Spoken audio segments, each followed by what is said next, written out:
அவன்தான் முத்திரையர்கள் அல்ல. இதை முதல்ல புரிஞ்சுக்குங்க. ராம ஆண்டான்னா ராவண ஆண்டான்னா நினைச்சீங்கன்னா படிச்ச பிள்ளைக்கு வேலை கிடைக்காது. படிச்ச பிள்ளைக்கு வேலை கிடைக்காது. அரசாங்கத்தினுடைய மானியத்தினுடைய கூடிய வீடு கிடைக்காது. அரசு கொடுக்கிற இலவச ஆடு மாடு கிடைக்காது. ஓட்டு அப்பைக்கு ஒரு 200-300 ரூபாய்க்கு போட்டுவிட்டு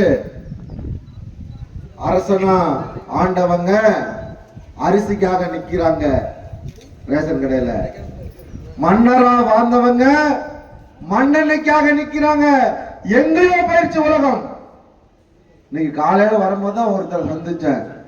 6 பேக்கரி வச்சிருக்கேன்னு சொன்னார் பாருங்க. நல்லா பூஸ்டப் ஆயிட்டேன் நான். நம்ம சமூகத்துல தொழில் பண்றாங்க, டீ கடை நடத்துறாரு, 6, 7 இப்படி வளரணும்னா அரசியல் நம்ம கிட்ட இருந்தா மட்டும்தான் முடியும். இல்லாம எதுவும் நடக்காது. எதுவும் நடக்காது. நம்ம சொல்லிக்கிட்டே இருக்க வேண்டியதுதான். நாடாண்ட சமூகம் தமிழ்நாட்டில் எங்களை மிஞ்சின ஆளு கிடையாது. கிராமத்துல உட்கார்ந்து சொல்லிக்க வேண்டியதுதான். பொது வெளியில வந்து சொல்ல முடியாது. நம்ம தம்பிங்க ஆர்ப்பாட்டம்னு போய் நத்தத்துல பந்தல் போடுறதுக்கு விட மாட்டான். அங்க இருக்க வேன் ஸ்டாண்ட்ல நம்ம சொல்லிக்கிறோம் பெரும்பான்மை சாதி. பெரும்பான்மைனா போய் நம்ம தம்பிங்க நின்று வேன் ஸ்டாண்ட்ல இருக்கோம், வேன் எடுத்துட்டு ஓடிடணும். நீங்க போட்டுக்குங்க. மாசா படத்துல ரஜினிகாந்த் கையை பிடிச்சி முத்தம் கொடுப்பான்ல அவன், அது மாதிரி நீங்க எல்லாம் கிராமத்துல இருக்க பாசாதான். அதை தாண்டி ஒண்ணுமே பண்ண முடியாததுக்கு காரணம் அரசியல். எம்எல்ஏவா நான் இல்ல, பஞ்சாயத்து தலைவரா நான் இல்ல, ஒன்றிய கவுன்சிலரா நான் இல்ல, மாவட்ட கவுன்சிலரா நான் இல்ல. ஆனா நான் பெரும்பான்மை பெரும்பான்மை பீத்திக்கிட்டு இருக்கிறதுல என்ன பிரயோஜனம் இருக்கு? என்ன பிரயோஜனம் இருக்கு? சிறுபான்மை சாதி எல்லாம் எல்லாத்திலையும் வளர்ந்து போயிடுவான். நாம மட்டும் கிராமத்துல உட்கார்ந்துக்கிட்டு நாங்க பெரும்பான்மை சாதி பெரும்பான்மை சாதி. ஐயோ கேவலம். இது மாறணும். இதை மாற்றணுங்கிறதுக்காக தான் ஜனவரி 25 மாநாடு.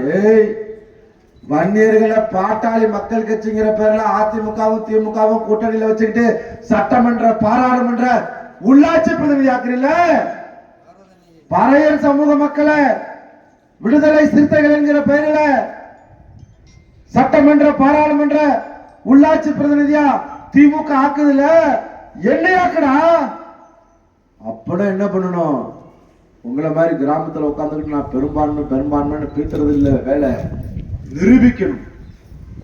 மத்திய தமிழகத்திலும் தென் தமிழகத்திலும் இந்த சமூகம் பெரும்பான்மையான சமூகம்னு தமிழக முதல்வர் மேடையில் உட்கார்ந்து இருக்கும் போது சொன்னேன் 1 மாசத்துக்கு முன்னாடி. இந்த பெரும்பான்மை சமூகத்தின் மீது உங்களுடைய கடைக்கண் பார்வை படணும்னு சொன்னேன். அப்படியே முதல்வரை லேசா அது போய் சேர்ந்து அவர் பேசுகிற போது என்ன சொன்னாரு? கடைக்கண் பார்வை இல்ல, முழு பார்வையும் திரும்பும், அதுல எந்த சந்தேகமும் வேண்டாம்னு சொன்னார். அப்பதான் இப்பதான் முதல்வருடைய காதுக்கு இந்த முத்திரையரை கொண்டு போய் சேர்த்திருக்க.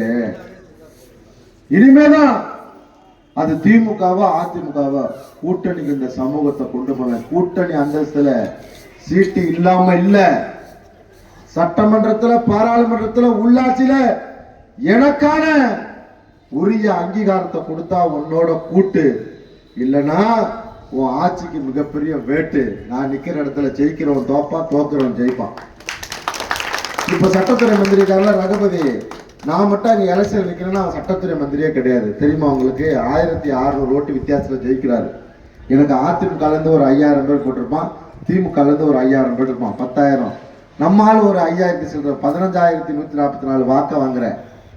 நான் மட்டும் நிக்கலன்னா இன்னைக்கு இருக்கக்கூடிய அரசாங்கத்துல இன்னைக்கு கனிம வளத்துறை மந்திரியா இருக்காரு செட்டியார் ரகுபதி, அவரே கிடையாது.